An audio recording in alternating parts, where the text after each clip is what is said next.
So Jesus in his ministry, it starts out where he starts to preach, he starts to teach, he starts to take some of the scriptures that have been understood in one way and recited in a particular way for decades and generations, hundreds of years actually.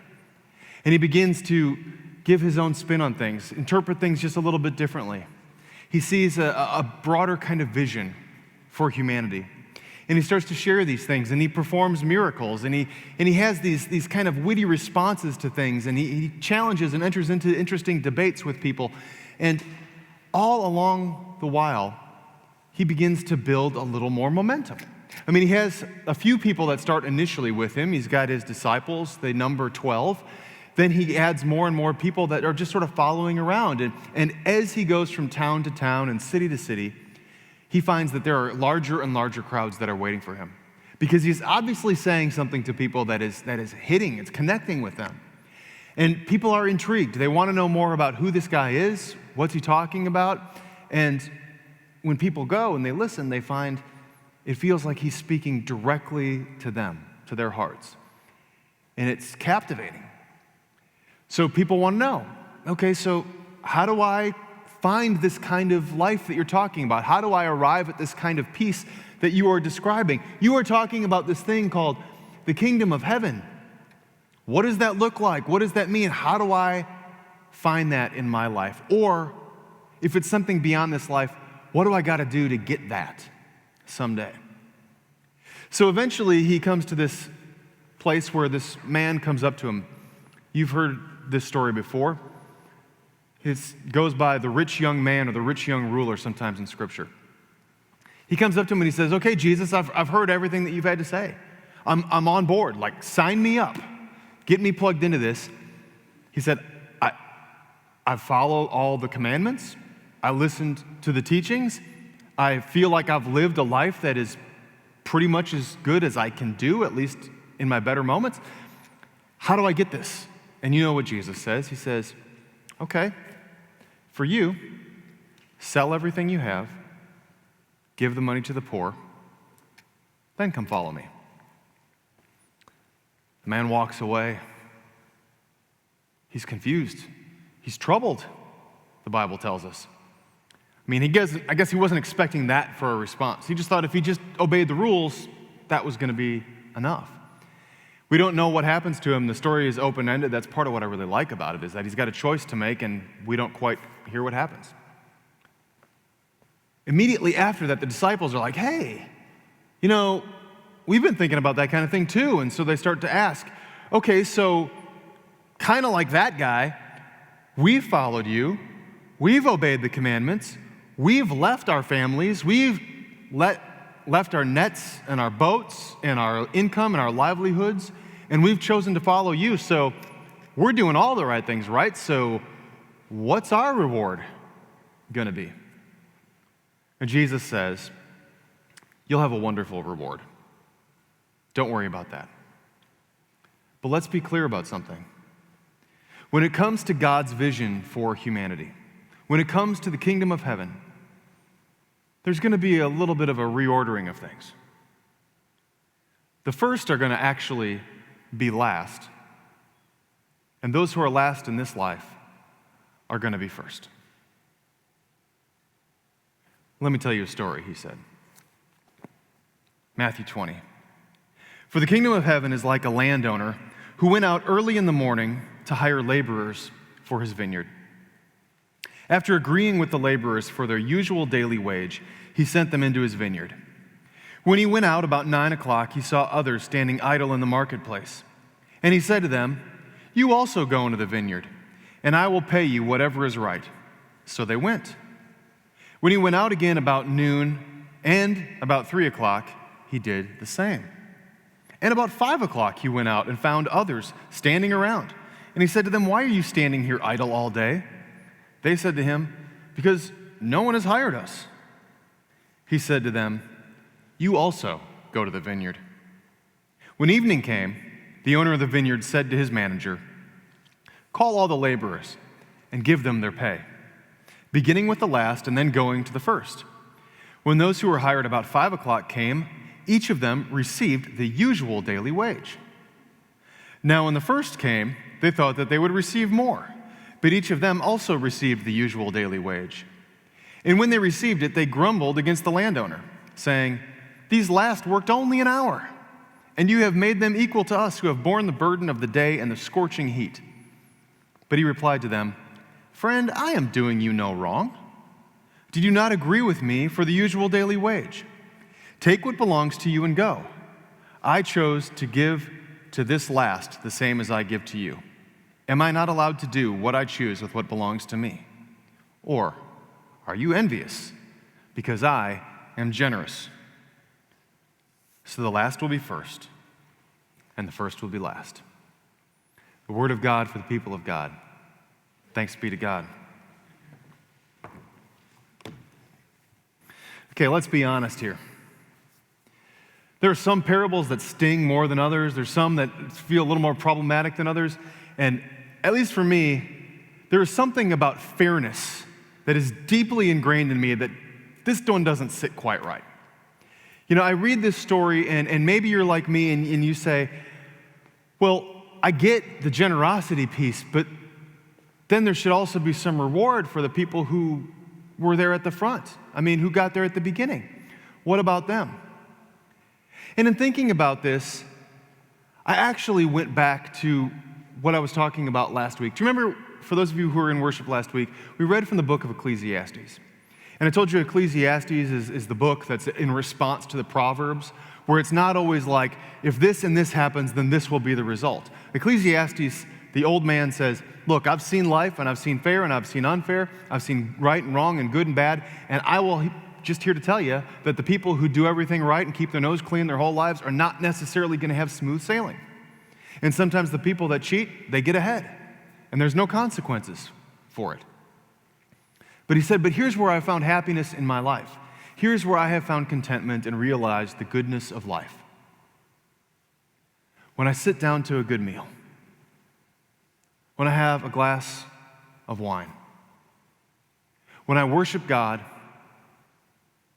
and when I give thanks for the fact that I have spent the majority of my days at work, working for something, toiling for my effort. And I've realized that actually it was in that work, sometimes the work that I didn't enjoy very much, that there was blessing in that. I think about that and wonder if that was on Jesus' mind as he was telling this parable to the disciples. Well, what about all the people who are going to sort of have this conversion of faith in their last hours of life? What about that? What about, how is that fair when we have lived our lives in a particular way? We have tried to do the right thing. We have tried not to harm others. We have tried not to cheat anybody else, and we follow the commandments. So why should they get the same as me? And honestly, that's behind what's going on in the disciples' minds in this story.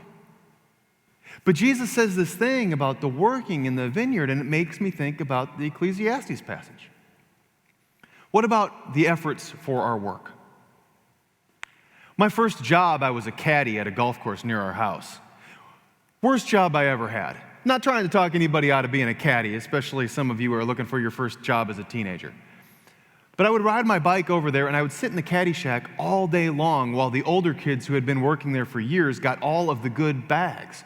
They got the phone calls at 7 and 8 o'clock. They were the ones who went out a second time in the afternoon. I was the new guy. I sat there till 5 o'clock, and I was lucky if the caddy master said, you can carry a bag for 9 holes, about twilight. And I would go home, I'd have $10 in my pocket, and I would have been there for 12 hours. It's no fun, but that's the way it worked. I remember watching, there's a video game in the corner that would take your quarters gladly from you, but then I knew that every quarter that I put in that machine was going to be less money that I'd take home at the end of the day. There were snacks that smelled really good that they were selling to the caddies if you wanted to, but that was going to do the same thing. And I remember just thinking, I would gladly bust my tail sweating it out on the golf course just to be doing something besides this. There was a study years ago, a psychological study, where they put individuals in a room by themselves. They separated the men and the women, and a man would go into a room, or a woman would go into a room, and they'd be in there by themselves, and they would be locked in that room for an indefinite period of time. They didn't know how long that they were going to be in there. And in the center of the room was a little machine that would give them an electric shock, a very uncomfortable electric shock. I don't know what it was like. I wasn't a part of the experiment, but I got to think if it's anything like when you accidentally touch the little prongs on the plug and when you're putting it in and that little jolt you get, that's not a great feeling. People who were in that room indefinitely willingly went over and shocked themselves repeatedly because it broke up the monotony of sitting there doing nothing in the room. People inflicted pain on themselves as a remedy to their boredom. The guys who were sitting in the marketplace until 5 o'clock, it said had been there all day long and nobody had hired them. They were not any less motivated than anybody else. They just weren't the ones who were chosen. And I think that most of them would have gladly worked the whole day to not be in the predicament that they found themselves in at 4:45 when they're still sitting there on the curb wondering if anybody will hire me and if I can make any money today at all. So sometimes our minds need to go back and think, well, wait a minute now. It seems unfair that the people that worked for an hour got the same amount as the whole day, but if you think about what they had to endure, at least the people who started working at 8 a.m. or at dawn know that they're going to go home with something. They have something to show for the day. They have something to take home to their family. So it's its own special kind of difficulty and struggle to not have anything. Now, I'm not saying that, I'm not making this a universal kind of claim. I'm not saying that there aren't some jobs that you have to walk away from or certain circumstances that you need to distance yourself from. That's not what I'm saying at all. But I am saying that the idea that anybody is inferior or lazy or undermotivated because they haven't been able to be there through the whole day is not necessarily the case. So there's that part of the story. But there's also the part that most of us jump to, which says, this doesn't feel right to me, this doesn't feel fair. I mean, there were people that worked for, 8, 10, 12 hours, and then there are those who worked for an hour. And should they really get paid the same? Is that fair? Is that right? Well, made me think of a situation that happened in our house this week. My daughter came home from school, and she was a little disappointed because she had worked her tail off studying for a couple of quizzes, and she did pretty well on them. But the majority of her classmates struggled. Now, I'm not saying that to puff up my chest about my daughter. That's fine. But I am saying that what happened was the teacher said, because so many students struggled, we're just going to throw it out. Well, guess what? As a parent, and my daughter said, that doesn't quite feel right. I mean, I worked hard. I earned the grade, and shouldn't it at least be extra credit? I mean, should it be for naught? So there's real life stuff involved with this. Another one came up this week. I was scrolling through Twitter, and surprise, surprise, I came across an argument. And the argument was about whether or not, this conversation that's happening in some circles politically right now, should we wipe away and forgive all student debt? Well, there's interesting positions to be had on that, right? Some people are going to say it disincentivizes the idea that anybody should go on for higher education after high school. If you're going to enter into a field that you will hardly ever be able to repay your loans, or it'll take you 20 years to repay them, won't that mean that less people will want to go into that field? And then there are those who say it's going to be good for the economy to forgive those debts, or people will be able to buy houses sooner, or people might be able to get married because they won't be taking on their spouse's debt. There's lots of interesting arguments about it. But there's also those people who said, I had to pay it, so you should have to pay it. And I understand that way of thinking too. It's all a part of this conversation. So it's not like this issue that comes up in Matthew's gospel with this parable that Jesus tells is unique. It's an ongoing thing. So how do we begin to understand it as Jesus understands it? And I think that boils down to what is our perception and what are our expectations? And I'll say more about that in just a second.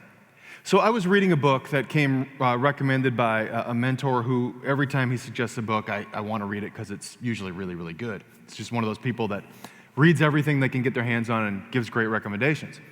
He recommended this book. It's called Solve for Happy, and it's by a guy named Mo Gaudat. I don't know if any of you have read this book, but Mo Gaudat is a man who is an engineer by trade, and he is a self-described serial entrepreneur.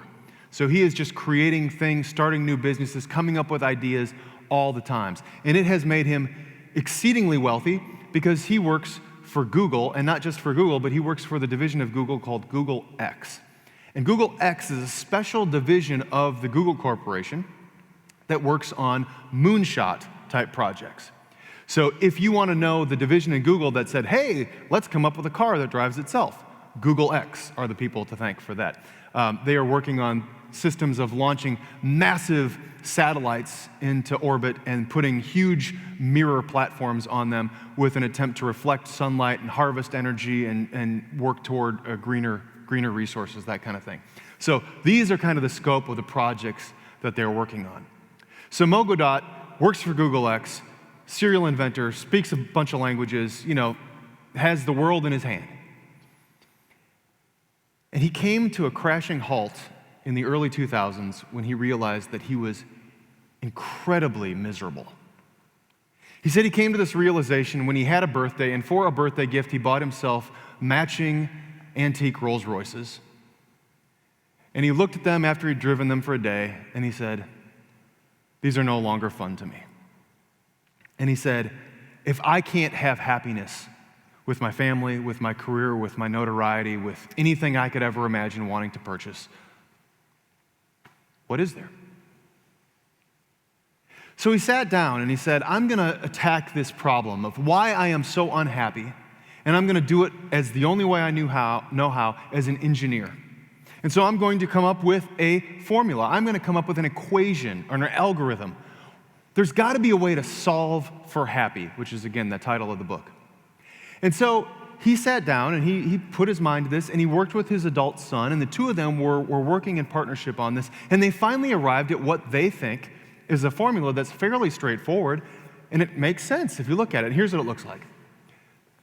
He says, happiness is greater than or equal to our perception of an event minus our expectations.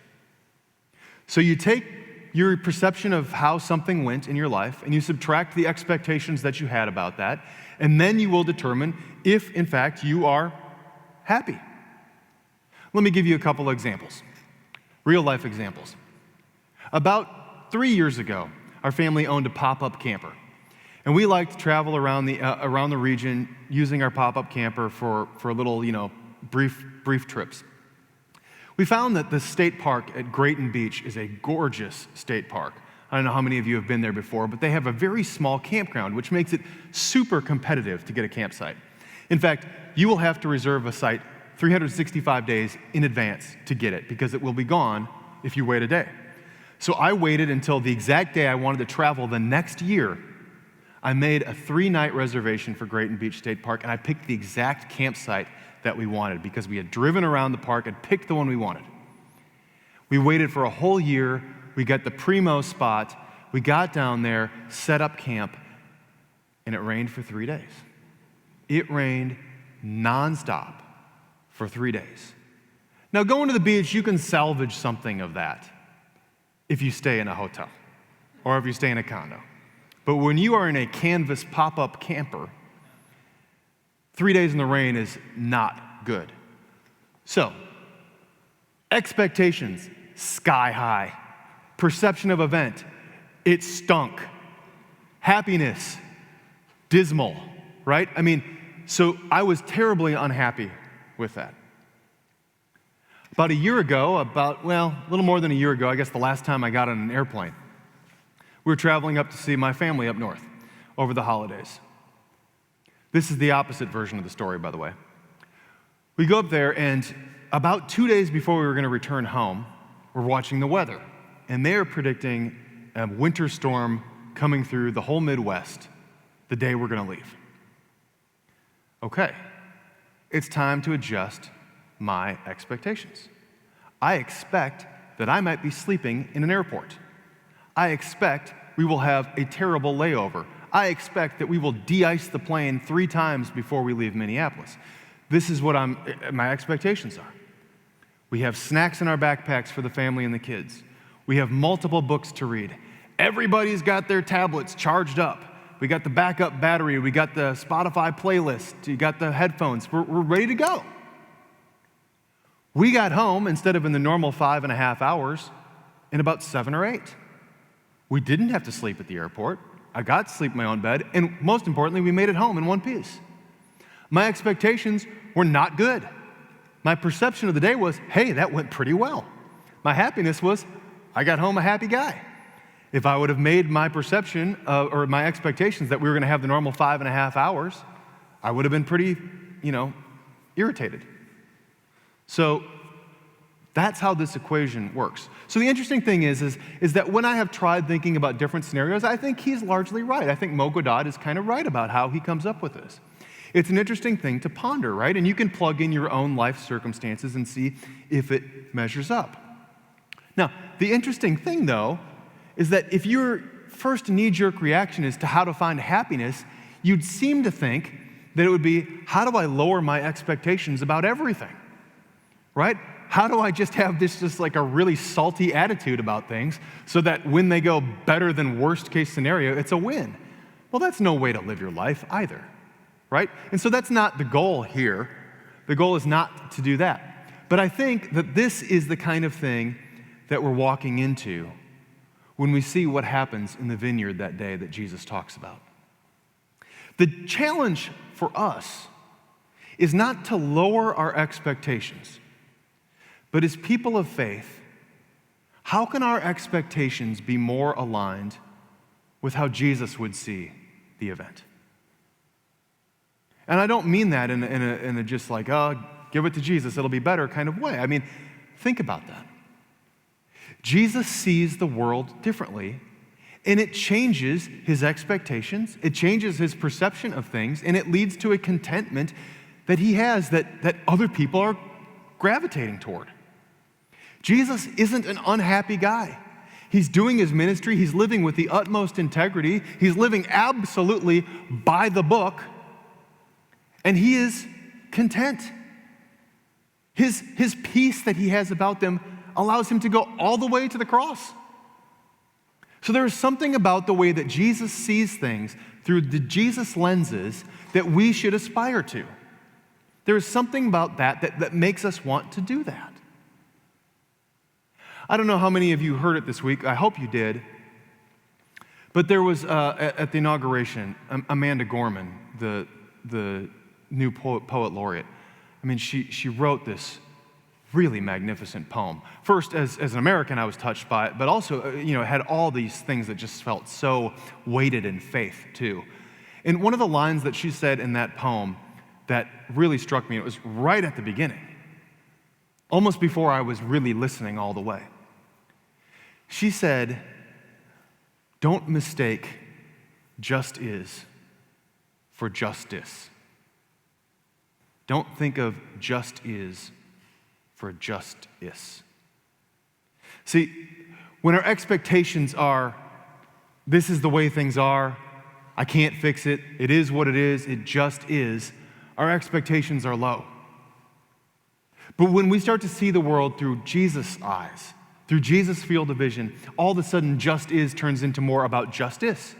So actually, the expectations are raised because of Jesus, but we raise them because we have faith to believe that there is something possible in these situations. So rather than look at a situation and say that that's hopeless, rather than look at the circumstances around us and saying, it is what it is, you say, no, I believe that there is something better. I believe that as a person who follows Jesus, I am called to something greater. I want to be a part of something important. I want to be a part of a solution. And so we begin to switch our framework to adjust our expectations, not to be sky high, but to be Jesus kind of expectations. So when Jesus looks at a crowd of people, we hear that he is filled with compassion for them. When Jesus tells the story about the Good Samaritan, he says how everybody else passes passes the wounded man on the other side of the road. Jesus says the Samaritan is the one who is filled with love and compassion for this man, and he responds.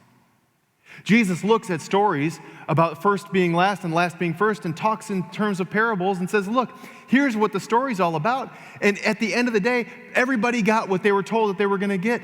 And there was extra compassion showed to the people who, through no fault of their own, only worked for an hour. It just requires a shift in thinking on our part.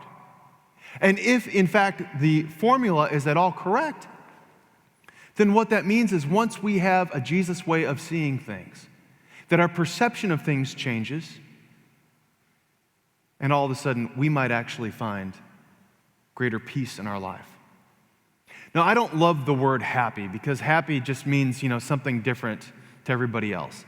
And happy can be what I am on a roller coaster.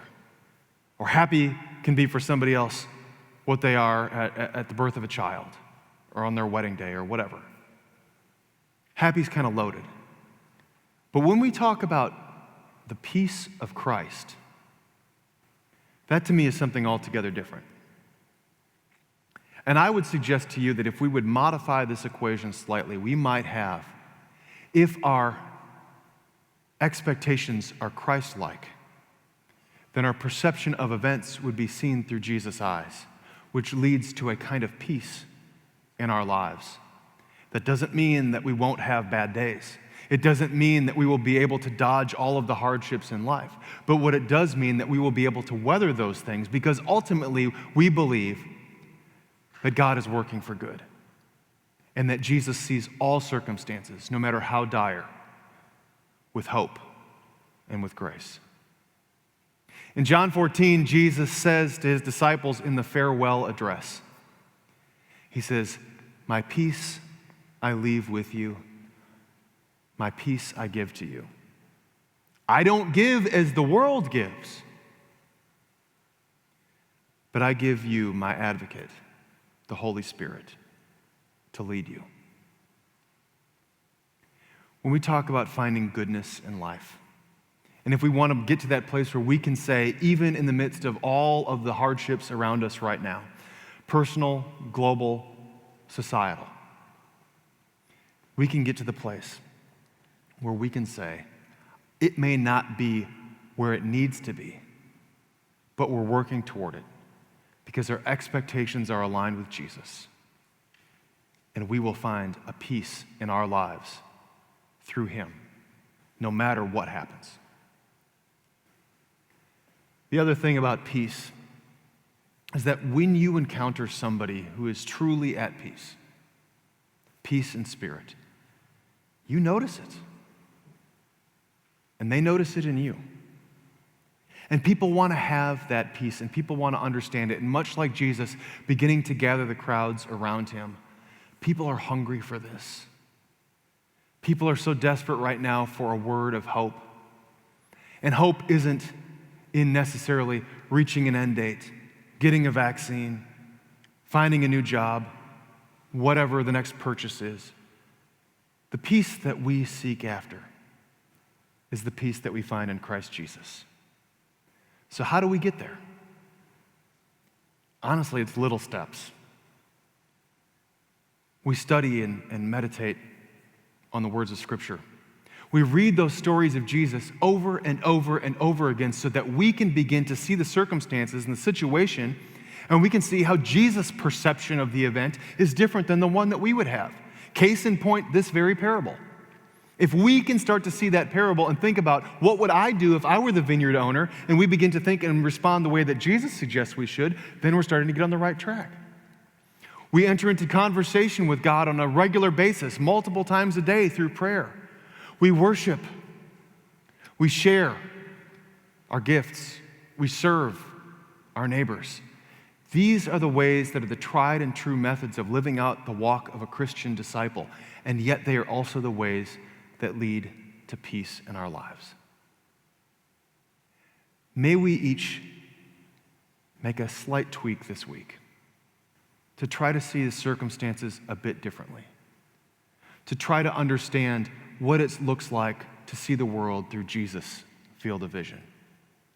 And may we grow closer to Christ and one another in the process.